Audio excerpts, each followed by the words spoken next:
Who goes there? Don't move or I'll slit your... Human? You're alive. I was told that you had... When... How... Oh. Honestly, I'm just glad you're alive. And, well, you look relatively unharmed. I'm so glad you're back. No need to explain. However you got back to me doesn't matter now. Things have gotten complicated while you were gone. There are traitors in this castle. Calliope reported an assassin in the castle. The evidence she posed wasn't substantial, but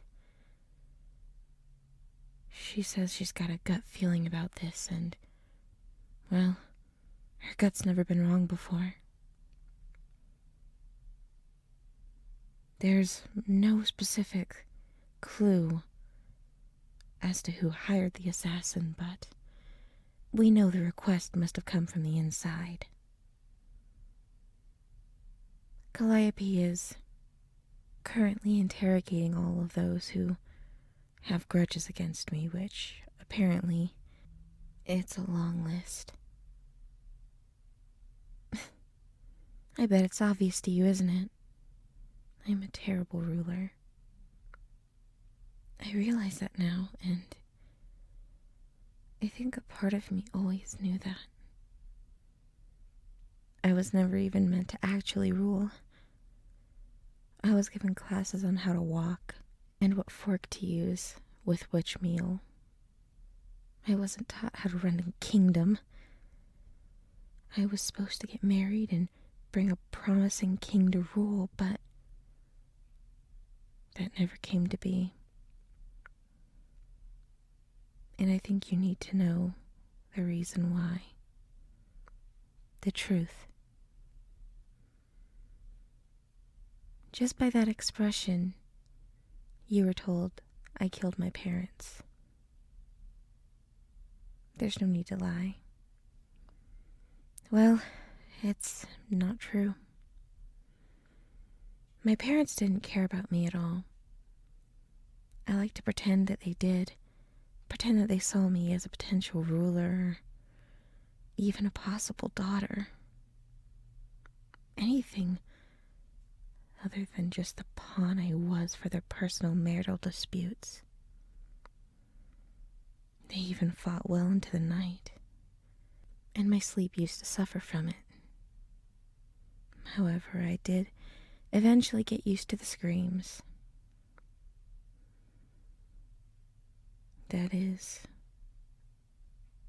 until one night. It was silent. I had gotten so used to the noise that I literally couldn't sleep. Then I suddenly got this chill down the back of my neck that went all the way down my spine. I felt like I had to go check on my parents. Something was wrong. I slowly crept down the hallway towards their chambers. As I approached, I noticed the door cracked open and I heard my mother speaking. She sounded odd, like she wasn't quite herself. I understood that she finally snapped.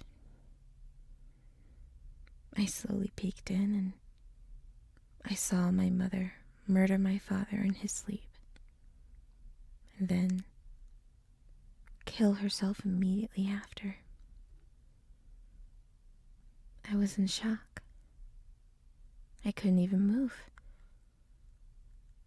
I didn't even register that Calliope had found me and that I was even covered in blood.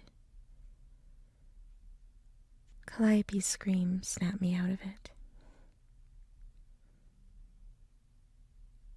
I didn't sleep that night. I was shocked, but I didn't really feel anything. I didn't feel like I lost a father or a mother. I felt weird that I didn't feel anything. If that even makes sense. They never loved me, you know. Not really, anyway. They loved what I could do to the other person. They loved the pain that they could use me for. Call me cruel, but I couldn't help but feel like they got what they deserved. They loved arguing in their precious kingdom more than they could ever love me, after all. Their arguing had destroyed themselves, the only other things that they loved. So, I decided I was going to ruin their kingdom, the last thing they loved. They valued me on my physical beauty. So, I decided to make their kingdom reflect their own vanity. I knew the kingdom wouldn't follow me on their own, so I decided to install some fear in them. My father was the strongest warrior in the kingdom, and I figured if they knew I was stronger than him... Exactly. I knew you were smart enough to figure it out. I made everyone believe that I had killed my parents. I was suddenly handed power on a silver platter, and I let it go to my head.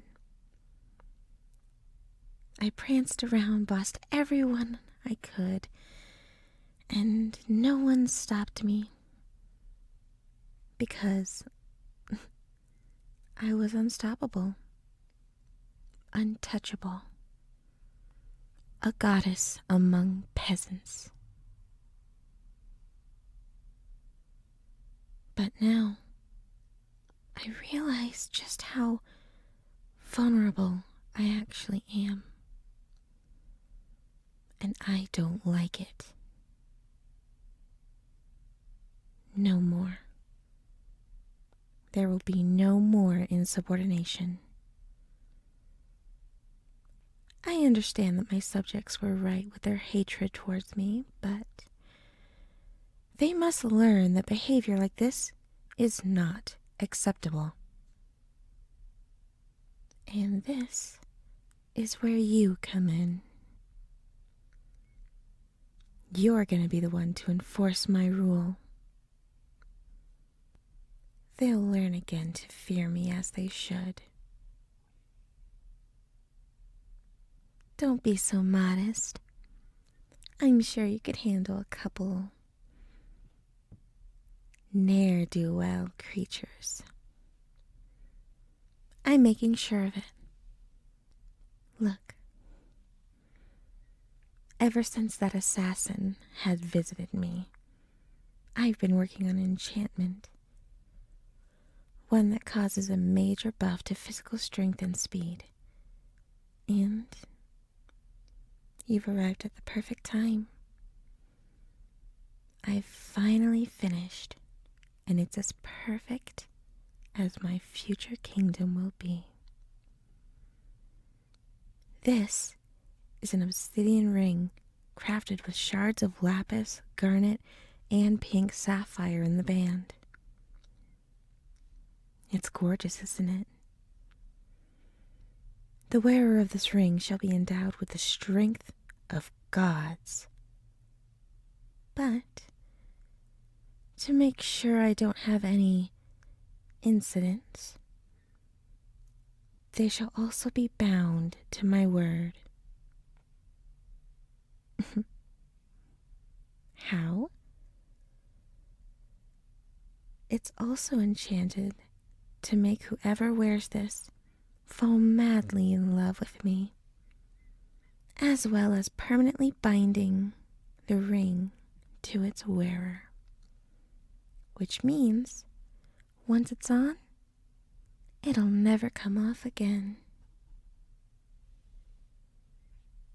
I bet you're wondering what it has to do with you. Well, with this ring, you and I shall be wed. You'll be my knight, my warrior of love, as well as gaining royal status. Don't worry, you won't be a slave to my word. You'll still have your own free will. It just means you won't want to disobey me. I learned my lesson after watching my mother gut my father. You'll never want harm to ever befall me. And with your strength, I doubt any creature would even bat an eye at the fact that a human is now royalty. They wouldn't dare mess with you. Now, will you take my hand in marriage and become my loyal knight?